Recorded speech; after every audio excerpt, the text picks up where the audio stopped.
আইসির পর বীরভূমের পুলিশ সুপার ফের কেষ্টর নিশানায় পুলিশ।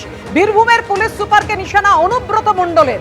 এই পুলিশ সুপার আসার পর থেকে জেলায় নানান অশান্তি হয়েছে। কখনো তৃণমূল নেতা খুন হচ্ছেন, কখনো নাবালিকা নিখোঁজ হয়েছে। তিনপাড়া ব্যারাজে ফাটল। আপনারা যে ছবি দেখছেন, প্রতিবাদে সিউড়িতে বিজেপি অবরোধ করে। সেই অবরোধ ঘিরে বিজেপি তৃণমূল হাতাহাতিতে ধুন্ধুমার পরিস্থিতি বেঁধে যায়। তারপরে এসপি কে নিশানা অনুব্রত মণ্ডলের।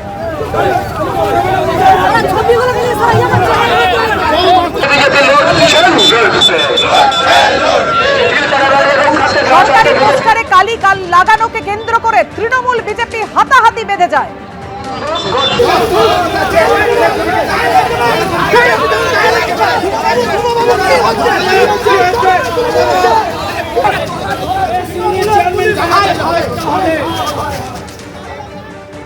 আর তারপরে বীরভূমের এসপি কে হুঁশিয়ারি দিয়ে কি বলেছেন অনুব্রত মণ্ডল, দেখুন। আমি মনে করি বীরভূম জেলায় কোনোদিন এই ধরনের কালচার ছিল না। কেন হলো? এই এসপি আসার পর এই কালচারগুলো হয়েছে। কেন আগে কোনো এসপি থাকতে কিন্তু এই ধরনের নোংরামি, খুন খারাপই হতো না।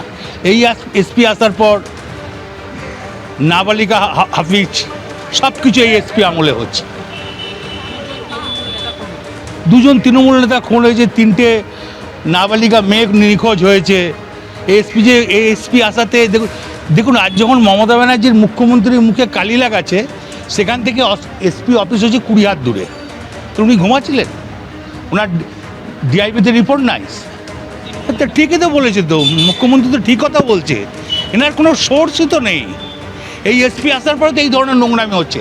আগেও তো বললাম, আমরা তো বিরোধী দলের ছিলাম। যদি বাবু বুদ্ধদেব হচ্ছে, আমরা তো কোনোদিন মুখে কালি লাগাইনি। আমরা তো বিজেপির কোনো ছবিতে কালি লাগাই না। এটা তো ভদ্রতা নয়। না, এই এসপি থাকলে এই ধরনের নোংরামি হবে।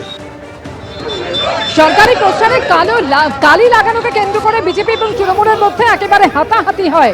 সংস্কারের জন্য বরাদ্দ 30 কোটি কোথায় গেল? টাকা লোপাটের অভিযোগে সরকারি পোস্টারে কালি লাগিয়ে দেওয়া হয়। আর তারপরেই সিউড়ির বিধায়ক বিকাশ রায় চৌধুরীর পুলিশকে হুঁশিয়ারি।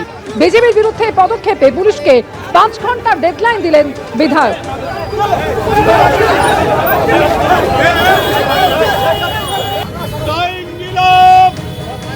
5 ঘন্টা তার মধ্যে অ্যারেস্ট করতে হবে।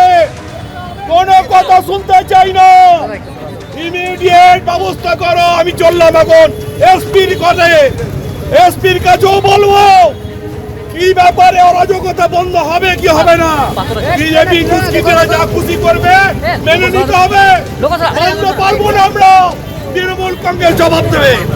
টাইম দিলাম 5 ঘন্টা, তার মধ্যে অ্যারেস্ট করতে হবে।